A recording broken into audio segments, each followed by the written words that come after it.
ఓట్లకి నోట్లు ఎప్పుడెప్పుడు ఇవ్వాలా అని తహతహలాడుతూ ఇంట్లో భార్య ఉంది అనే విషయాన్ని కూడా మర్చిపోతున్నాడు నా భర్త. దానికి కారణం మీరు కాదా? ఆ తప్పు మీది కాదా? నిన్నటి వరకు నేను ఎక్కడికి వెళ్తే అక్కడికి నాకు తోడుగా వస్తాను అన్న నా భర్త ఈరోజు నా వెంట రాను అనడానికి కారణం ఎవరు? మీరు కాదా?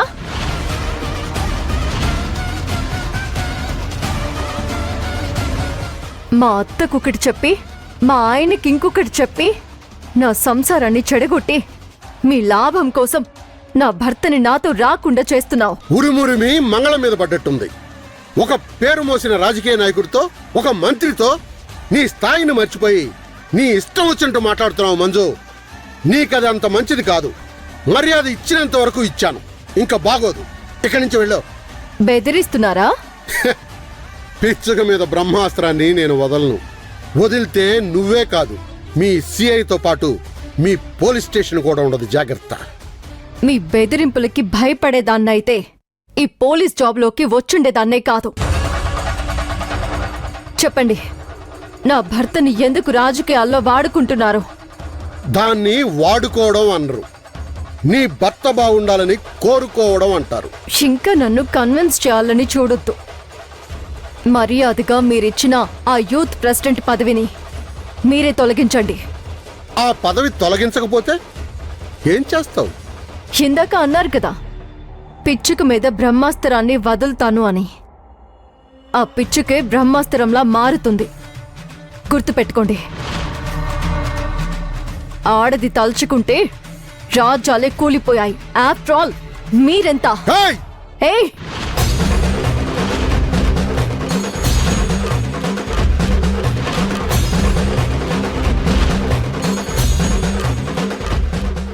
తగ్గో. ఏం చూసుకుని నీకింత పొగరు? అందరూ ఇదే అడుగుతున్నారు. ఇంట్లో మా అత్త అడుగుతుంది, ఇక్కడ మీరు అడుగుతున్నారు ఏం చూసుకొని నీకింత పొగరు అని. చెప్పనా? నా భర్తను చూసుకునే నాకింత పొగరు.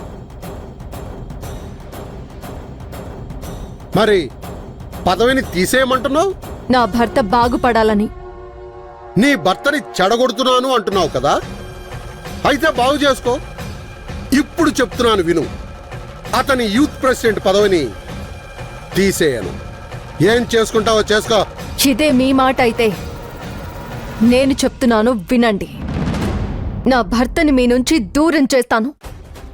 ఆయనకున్న యూత్ ప్రెసిడెంట్ పదవిని పోగొట్టి సత్య గారిని ఈ మంజు భర్త సత్యగా మార్చి నాతో పాటు తీసుకువెళ్తాను. ఛాలెంజ్ చేస్తున్నావా? ఎస్. అయితే చెయ్యి. నేను ఇచ్చిన యూత్ ప్రెసిడెంట్ పదవిని నేను తప్ప ఇంకెవ్వరూ తీసేయలేరు. పదవి రావడం కష్టమే కానీ అది ఊడిపోవడం చాలా తేలిక మినిస్టర్ గారు. అది నువ్వు అనుకున్నంత ఈజీ కాదు. చూద్దాం. నా భర్తతో ఇప్పుడు నేనే. మీరు పోటీ చేసే దగ్గర మీకోసం డబ్బులిచ్చి అవి సత్యగారితో మీరే ఇప్పిస్తున్నారని కట్టుకథ కట్టి 2 రీల్స్ని సోషల్ మీడియాలో అప్లోడ్ చేస్తే 1 అవర్లో నా భర్తని మిమ్మల్ని ఈ సమాజం అసహించుకునేలా చేస్తాను. అప్పుడు సత్య గారి యూత్ ప్రెసిడెంట్ పదవే కాదు, మీకు కూడా పొలిటికల్ ఫ్యూచర్ లేకుండా చేస్తాను. గుర్తుపెట్టుకోండి.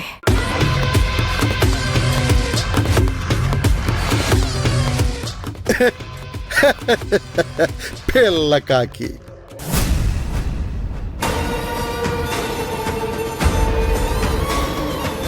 ఈ విషయాలన్నీ నాకెందుకు చెప్తున్నావు?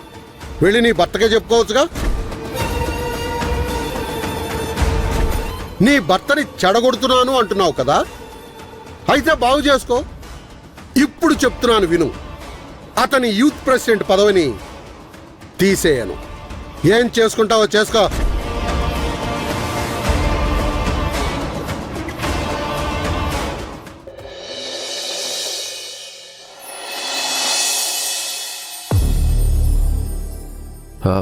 నమస్తే అన్న.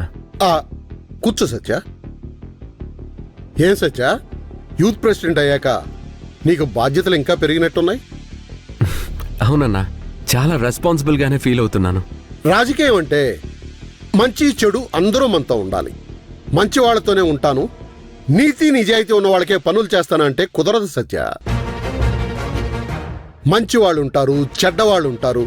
అవసరమైతే ఆ చెడ్డవాళ్ళు పిచ్చివాళ్లతో కూడా పనిపడుతుంది సత్య. ఎవరిని కాదనకుండా, ఎవరిని నొప్పించకుండా మన పని మనం చేసుకుంటూ పోవాలి. రాజకీయం అంటేనే ఈ రోజు మనల్ని ఆకాశానికి ఎత్తిన వాళ్ళు రేపు మన చెవులు పగిలిపోయేలా తిడతారు. పాలిటిక్స్ లో ఎప్పుడు ఏమైనా జరగచ్చు. ఇక్కడ శాశ్వత శత్రువులు ఉండరు, శాశ్వత మిత్రులు ఉండరు. థ్యాంక్స్ అన్నా, మీ అడుగు జాడల్లోనే నడుస్తాను.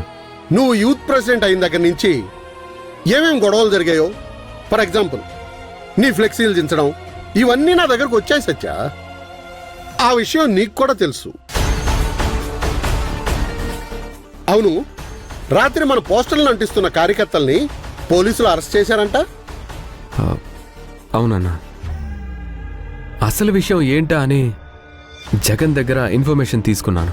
సరే, నువ్వు ముందు పోలీస్ స్టేషన్కి వెళ్ళి వాళ్ళని విడిపించుకురా. వాళ్ళని విడిపించాలంటే మీరొక్క ఫోన్ కాల్ చేస్తే సరిపోతుంది కదన్నా.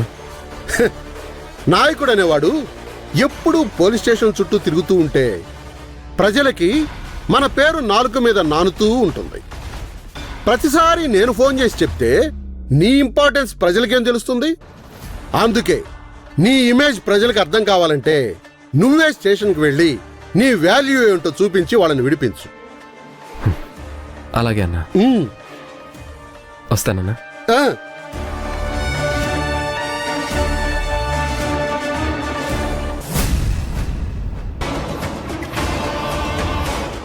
ఏముండో ఏఎస్ఐ గారు, ప్రపంచం అంతా బానే ఉంది, మీరే ఎందుకు బాధపడుతున్నారో తెలుసుకోవచ్చా?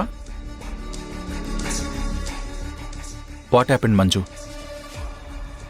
ఇంటి దగ్గర ఏదైనా ప్రాబ్లమా? పోనీ స్టేషన్లో ఏమైనా ప్రాబ్లమా? అదేం లేదు. ఏం లేకపోతే ప్రశాంతంగా ఉండాలి, కానీ చిక్కులు పడిన దారంలా గజిబిజిగా ఉన్నావు. అసలేమైందో చెప్పు. Be active Manju.